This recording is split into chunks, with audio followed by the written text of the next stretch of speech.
The bell, in the narrow streets of a large town, people often heard in the evening, when the sun was setting, and his last rays gave a golden tint to the chimney pots. A strange noise which resembled the sound of a church bell. It only lasted an instant, for it was lost in the continual roar of traffic and hum of voices which rose from the town. The evening bell is ringing, people used to say, the sun is setting. Those who walked outside the town, where the houses were less crowded and interspersed by gardens and little fields, saw the evening sky much better, and heard the sound of the bell much more clearly. It seemed as though the sound came from a church, deep in the calm, fragrant wood. And thither people looked with devout feelings. A considerable time elapsed. One said to the other, I really wonder if there is a church out in the wood. The bell has indeed a strange sweet sound. Shall we go there and see what the cause of it is? The rich drove, the poor walked, but the way seemed to them extraordinarily long. And when they arrived at a number of willow trees on the border of the wood, they sat down, looked up into the great branches, and thought they were now really in the wood. A confectioner from the town also came out and put up a stall there. Then came another confectioner who hung a bell over his stall, which was covered with pitch to protect it from the rain. But the clapper was wanting. When people came home, they used to say that it had been very romantic, and that really means something else than merely taking tea. 3 persons declared that they had gone as far as the end of the wood. They had always heard the strange sound, but there it seemed to them as if it came from the town. One of them wrote verses about the bell, and said that it was like the voice of a mother speaking to an intelligent and beloved child. No tune, he said, was sweeter than the sound of the bell. The emperor of the country heard of it, and declared that he who would really find out where the sound came from should receive the title of bellringer to the world, even if there was no bell at all. Now many went out into the wood for the sake of this splendid birth, but only one of them came back with some sort of explanation. None of them had gone far enough, nor had he. And yet he said that the sound of the bell came from a large owl in a hollow tree. It was a wisdom owl, which continually knocked its head against the tree. But he was unable to say with certainty whether its head or the hollow trunk of the tree was the cause of the noise. He was appointed bellringer to the world, and wrote every year a short dissertation on the owl, but by this means people did not become any wiser than they had been before.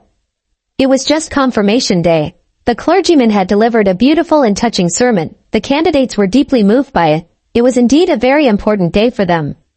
They were all at once transformed from mere children to grown-up people. The childish soul was to fly over, as it were, into a more reasonable being. The sun shone most brightly, and the sound of the great unknown bell was heard more distinctly than ever. They had a mind to go thither, all except 3. One of them wished to go home and try on her ball dress. For this very dress and the ball were the cause of her being confirmed this time, otherwise she would not have been allowed to go. The second, a poor boy, had borrowed a coat and a pair of boots from the son of his landlord to be confirmed in, and he had to return them at a certain time. The third said that he never went into strange places if his parents were not with him. He had always been a good child and wished to remain so, even after being confirmed. And they ought not to tease him for this. They, however, did it all the same. These 3, therefore, did not go. The others went on.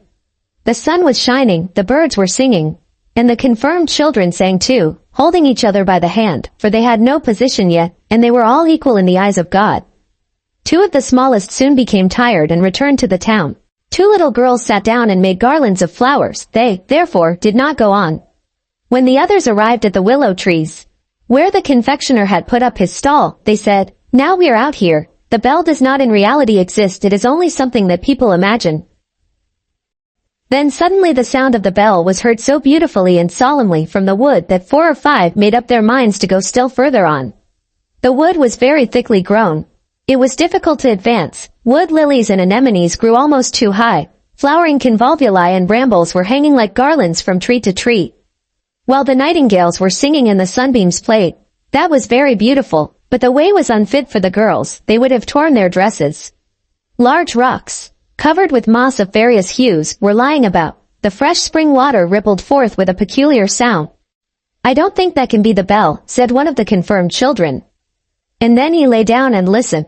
We must try to find out if it is. And there he remained, and let the others walk on. They came to a hut built of the bark of trees and branches. A large crab apple tree spread its branches over it, as if it intended to pour all its fruit on the roof, upon which roses were blooming. The long boughs covered the gable, where a little bell was hanging. Was this the one they had heard? All agreed that it must be so, except one who said that the bell was too small and too thin to be heard at such a distance. and that it had quite a different sound to that which had so touched men's hearts. He who spoke was a king's son, and therefore the others said that such a one always wishes to be cleverer than other people. Therefore they let him go alone, and as he walked on, the solitude of the wood produced a feeling of reverence in his breast, but still he heard the little bell about which the others rejoiced, and sometimes, when the wind blew in that direction, he could hear the sounds from the confectioner's stall, where the others were singing at tea. But the deep sounds of the bell were much stronger. Soon it seemed to him as if an organ played an accompaniment. The sound came from the left, from the side where the heart is. Now something rustled among the bushes, and a little boy stood before the king's son, in wooden shoes and such a short jacket that the sleeves did not reach to his wrists. They knew each other. The boy was the one who had not been able to go with them because he had to take the coat and boots back to his landlord's son. That he had done, and had started again in his wooden shoes and old clothes, for the sound of the bell was too enticing. He felt he must go on. "We might go together," said the king's son, but the poor boy with the wooden shoes was quite ashamed. He pulled at the short sleeves of his jacket, and said that he was afraid he could not walk so fast. Besides, he was of opinion that the bell ought to be sought at the right, for there was all that was grand and magnificent. "Then we shall not meet," said the king's son, nodding to the poor boy, who went into the deepest part of the wood, where the thorns tore his shabby clothes and scratched his hands, face, and feet until they bled. The king's son also received several good scratches, but the sun was shining on his way, and it is he whom we will now follow, for he was a quick fellow. "I will and must find the bell," he said, "if I have to go to the end of the world." Ugly monkeys sat high in the branches and clenched their teeth. "Shall we beat him?" they said. "Shall we thrash him? He is a king's son." But he walked on undaunted, deeper and deeper into the wood, where the most wonderful flowers were growing. There were standing white star lilies with blood-red stamens, sky-blue tulips shining when the wind moved them, apple trees covered with apples like large glittering soap bubbles. Only think how resplendent these trees were in the sunshine. All around were beautiful green meadows, where hart and hind played in the grass.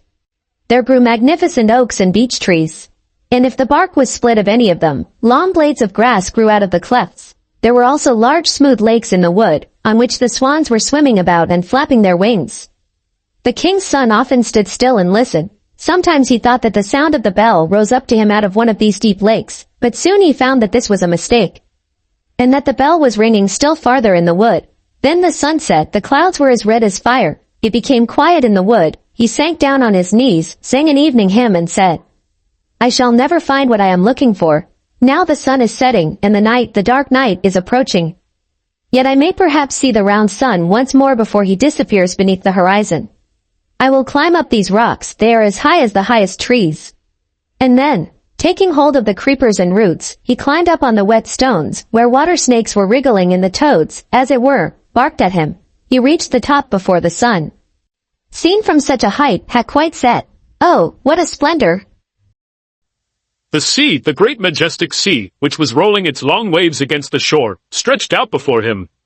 And the sun was standing like a large bright altar, and there where sea and heaven met all melted together in the most glowing colors. The wood was singing, and his heart too.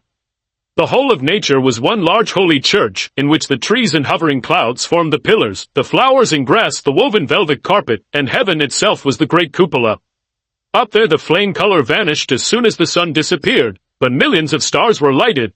Diamond lamps were shining, and the king's son stretched his arms out towards heaven, towards the sea, and towards the wood. Then suddenly the poor boy with the short-sleeved jacket and the wooden shoes appeared. He had arrived just as quickly on the road he had chosen, and they ran towards each other and took one another's hand in the great cathedral of nature and poesy, and above them sounded the invisible holy bell. Happy spirits surrounded them, singing hallelujahs and rejoicing. Yeah.